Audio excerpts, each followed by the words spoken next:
1, 2, 3, 4. Screen time, screen time, screen time, screen time. It's my screen time too. Screen time, screen time. Hello, and welcome to It's My Screen Time Too, the podcast where we review the programming the other critics ignore, stuff made for kids.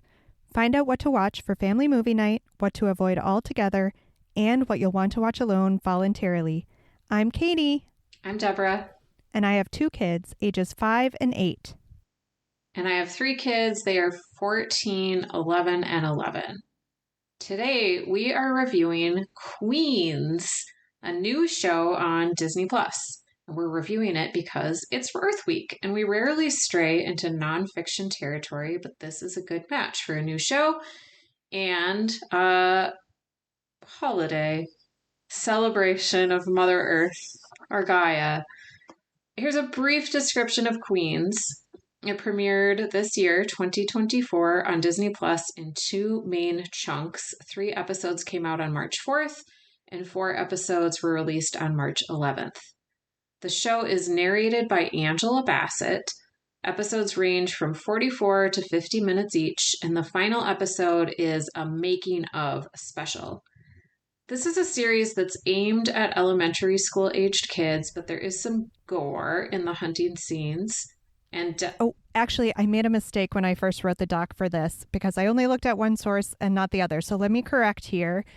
Disney rates this show at TV 14, but Common Sense Media says it's for 8+. So the summary, according to Disney Plus, in 6 remote and beautiful places on our planet are queendoms run by the most powerful leaders in the animal world.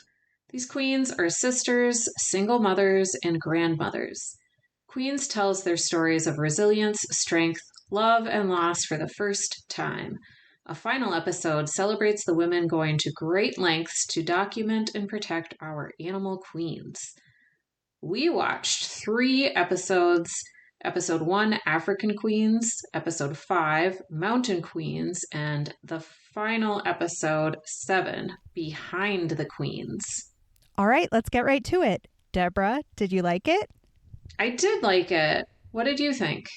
I did not like it, but I don't often choose to watch nature docs. I feel like I have a lot I can say, and I'll just start with this. Okay. I objected to the opening credits in which Angela Bassett said, "Now a new hero is rising," because, excuse me, she's not rising. We're just choosing to pay attention now and to frame it in this icky, girl-bossy way that I just hated so much. Oh. I had this bizarre combination of emotions. It was like, oh, the photography is beautiful. I love the emphasis on female filmmakers and wildlife advocates. But the narrative was so sad. And the overarching theme of female power in like all capital letters was just grating to me. Okay. So it wasn't the animals you objected to. It was the anthropomorphized storyline imposed upon the animals. Oh, yeah, let me just go on record saying that I'm in general pro-animal. Katie hates lions. Yeah. But I did really want to get your take because I feel like you must have had more experience with nature documentaries given Libby's long-running love of big cats. Yes, so Libby used to love big cats like so much. Now they're more into wolves. So I wasn't crazy about the storyline, but I thought the photography was amazing. I really wanted to know more about like the crater, the volcanic crater that all of the drama in African Queens was taking place in, because it was like they framed it as a sharks v jets battle between hyenas and lions kind of in the beginning. But I wanted to know more about the crater because like, how do these animals end up in the crater? Do they ever get off the crater? Oh, like it's a microcosm? They've all found themselves trapped in this crater and can't get out? Right. Is it like a future Galapagos Island where they're all going to evolve just to the crater? I had like so many questions, and I did enjoy like the animal scenes and learning about animal behavior. There was like a weird euphemism about like the hyena's sex organ and how, like, basically a female hyena cannot be raped, unlike most animals in the animal kingdom. I wanted to know more about that. Like, there was a lot that I found interesting about this. And I feel like this is a good segue into our what is for grown-ups and what isn't for grown-ups segment. So why don't we start with why isn't this for grown-ups? Was there anything that was hard for you to connect with because you felt like it was made for a younger audience? Maybe just the simplistic framing of the animal behavior and connecting, like, these animals don't have thoughts like humans have thoughts. That's silly, but the filmmakers wrote these storylines as if, like, it's a drama, right? When really these things just happen. And there's no, like, ulterior motives or, like, manipulation on behalf of the animals. They're animals. So that was my question about your baseline familiarity with animal docs. Like, is there a version of an animal doc that doesn't create a false storyline? And was this doing this on a more egregious level than what you've experienced in the past? Oh gosh, there was, like, that really groundbreaking one. I think it was, I can't think of what it was called. But it was, like, all in HD. Like maybe 5 years ago it came out or so. I don't remember if that was a humanoid storyline imposed on, like, bumblebees or whatever. I don't know. Okay, because it feels very much like a hallmark of the genre to me to give these animals this agency that makes them feel more human. Mm-hmm. But I think otherwise it was made for us.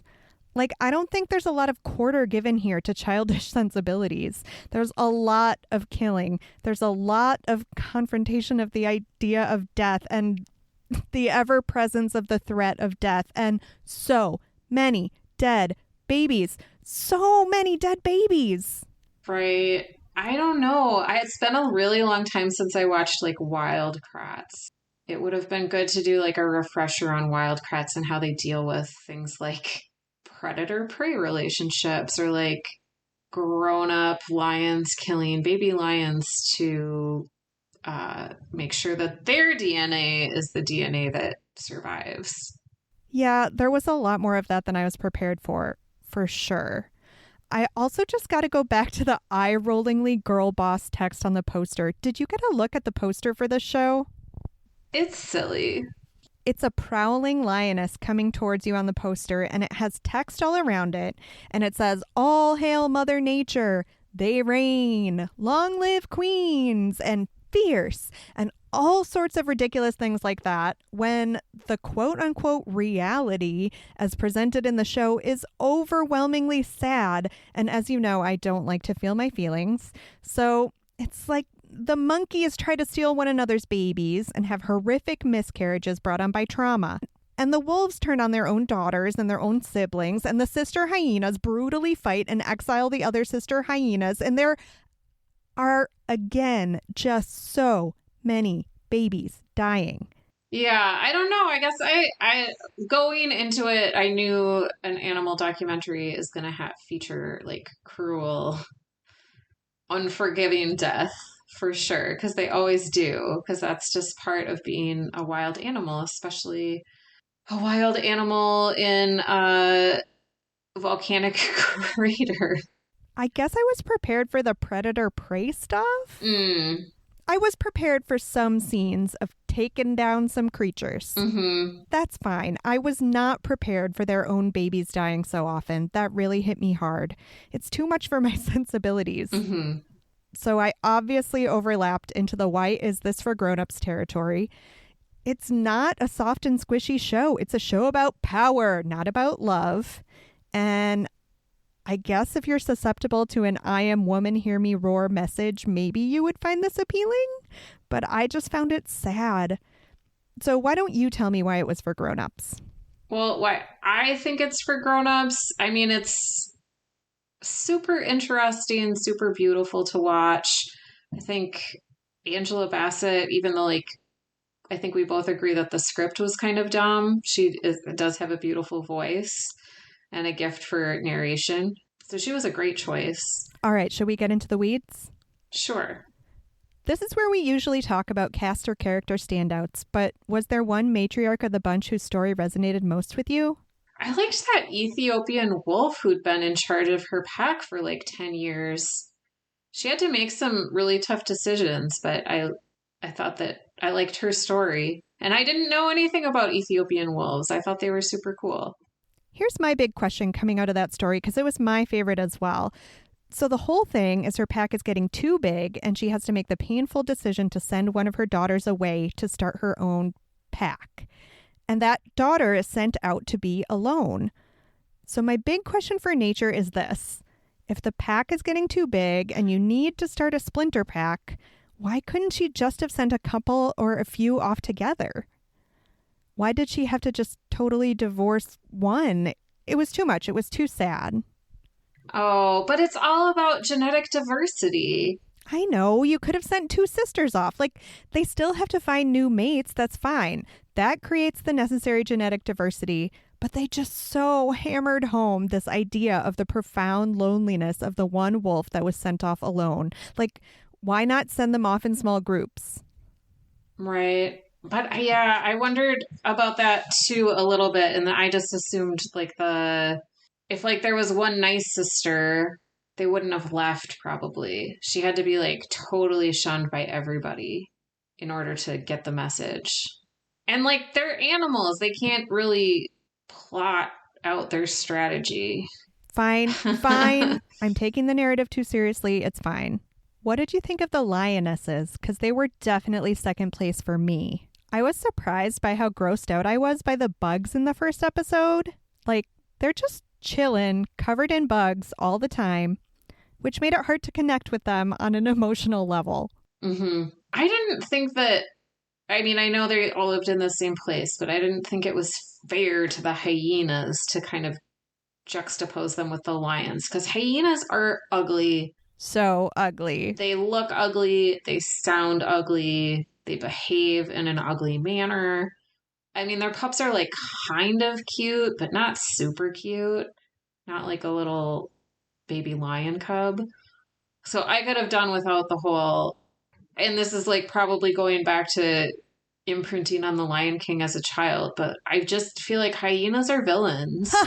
They're just straight up villains. But they were certainly easily able to portray one of the hyenas as a villain because she killed a baby. Mm-hmm. Yeah. Brutal. All right. Any other cast or character standouts?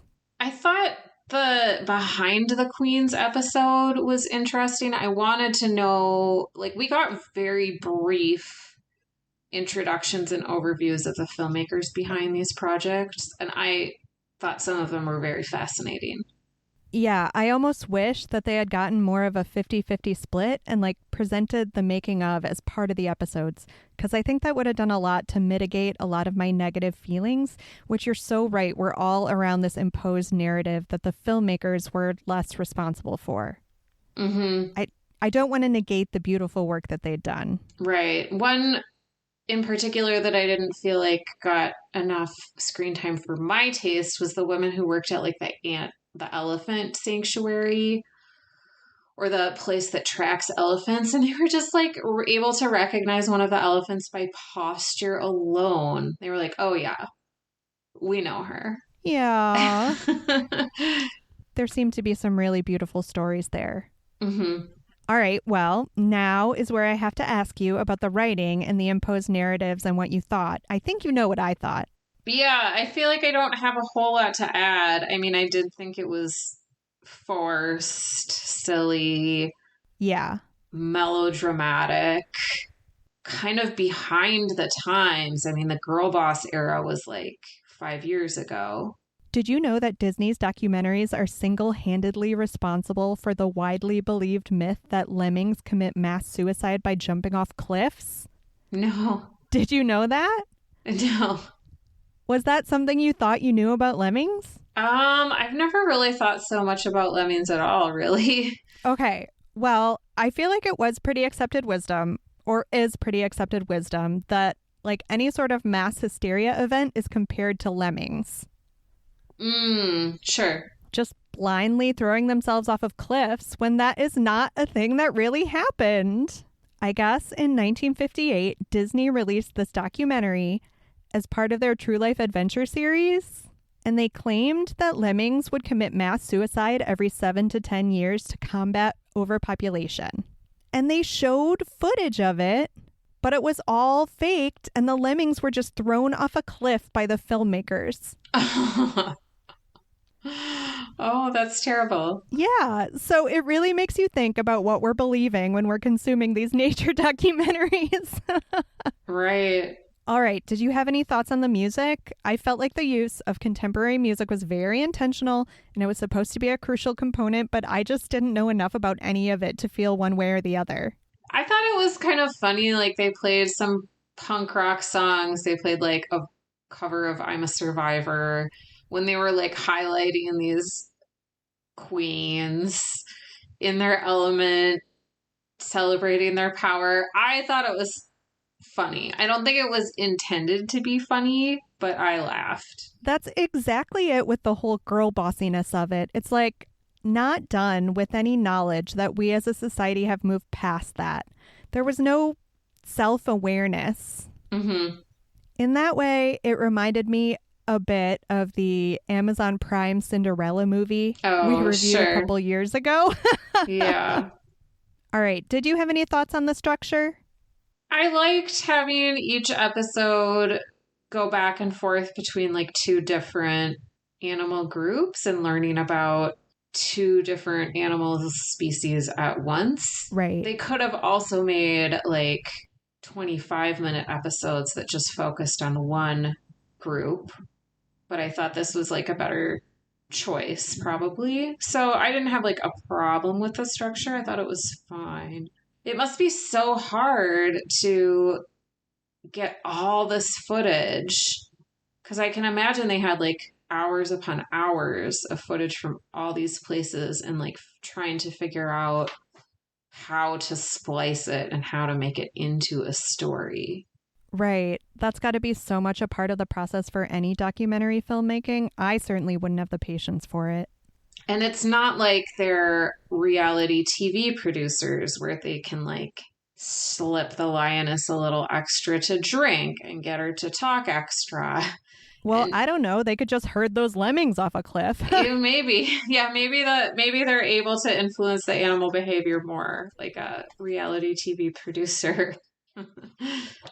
We touched on this a little bit. What did you think of the look of the show? Obviously, the nature photography was really beautiful, and I found the making of Doc to be genuinely moving.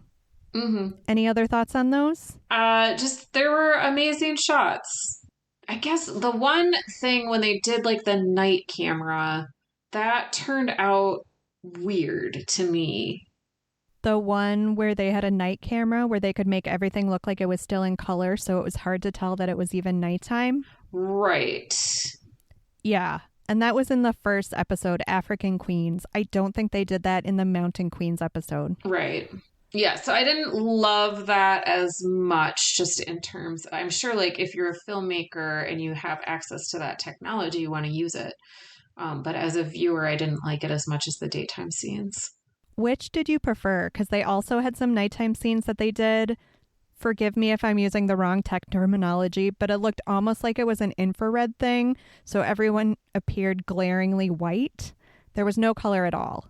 Was that preferable, or would you rather just not have any nighttime action? Oh, I guess I probably liked that a little better. It's not as fun to watch, but for me, the viewer, I know that it's night. It's nice to have that sense of time. Yeah. Yeah, I agree. I agree with you there. So what did you think about this in terms of kids? What makes it okay or good for kids or not okay or good for kids? It's hard to separate the specifics of my own kids. I mean, teaching kids about the cruelties of natural life and the circle of life and how reality really works. Teaching them to appreciate nature and our planet, even if it is a somewhat false depiction of nature. I think those could be good things. What do you think makes it good for kids? I thought there were times when it was a little violent, like when they throw the monkey off the cliff. That was brutal. But I think it's to be expected. I think watching something like this to me is preferable to pretty much anything else on YouTube. That's fair. I thought that the last episode, veered into white savior territory in a way that made me get my hackles up. I thought it was a little bit borderline uncomfortable when it was showing like these two white veterans of the documentary film industry giving women who lived in Africa an opportunity to film. Like, I thought that's wonderful, but let's not praise the white ladies too much for it, if that makes sense. I am going to push back on that a little bit, just that I think those legitimately were like two luminaries of the nature documentary world. I'm just saying, let's not give the accomplishments of those two ladies short shrift. Sure. Anything that makes this inappropriate or bad for kids. I mean, there's a lot of death because their focus was so much on power. There was not a balance with a sense of family or community. And I think that's why I liked the wolf segment the most, because you did get a little of that at least. It was just a lot of the stark realities of death. Right. Well, were you able to compare this to any shows for grown-ups? I mean, any reality show is what I could compare it to, I guess, where you're like falsely pitting, like The Amazing Race type of thing. As I was watching those dark scenes we were just talking about and the different innovative ways they gave us, the viewer, to see things that were filmed in the dark, I couldn't help thinking about a little show called Game of Thrones and how I wish I knew what happened at the end of that final season, but I just spent all of it staring at a blank, dark screen. So let this be a lesson to you, fiction TV makers. There are lots of ways to show things that are happening in the dark. Please find them. Did you cast the gritty HBO reboot? Because I did not. Okay, because I liked the Behind the Queens episode so much and I wanted more of that. This is getting a little hyper-local, but in like the 1990s, there was an all-female Minneapolis fire department unit it was like very notable because they were all female. The reason that it existed is because male firefighters refused to work with women on their crew. I would love to see a Behind the Queens documentary interviewing those women about what it was like to be trailblazers and ostracized by their male coworkers in that environment. Deborah, that sounds amazing. You should make this movie. Somebody should. I would watch the hell out of it. It sounds really good, right? It sounds great, and I don't even live there. You could even make it for kids because kids love firefighters. I mean, everybody loves firefighters, right? I think so. Do you think it was better when we were kids? There would never have been a documentary created like this when we were kids. Yeah, it was much softer and squishier. I mean, we had March of the Penguins about how penguins can be good dads too. Like, I know that you hated it, and it's not a perfect show by any means, but I would say it was not better when we were kids. That's fair. We're allowed to have different opinions. Would you ever watch this alone voluntarily? I would watch the elephant episode. I'm really curious about that, especially after watching that clip from the Behind the Queens. I love elephants. Oh, I'm tearing up just thinking about it. And like it shows like they're trying to decide which baby elephant to follow because there's so many. That's delightful. Aw, and they're just frolicking and adorable. Yes. Ratings? I'm going to be much more generous than you, I think, and give it a 4. It's beautiful. And those cliff climbing monkeys seem pretty cool. I hated it. 3.5. Okay. Like, I cannot give it a bad rating. That's a higher score than I thought you were going to go with. I know. I was going for the shock. See it or skip it? See it. Skip it. Thanks for listening to our review of Queens. Next week, we'll be back with a conversation about screen time in the news. If you enjoyed our show today, please recommend the show to one friend you think would enjoy it too. We love growing our community of parents for sanity in screen time. Never miss an update. Subscribe to all our updates on our website, myscreentime2.com. Tune in next time for more real talk about the movies and TV we watch with our kids because we have to and sometimes because we like to. Bye. Bye. Screen time, screen time, screen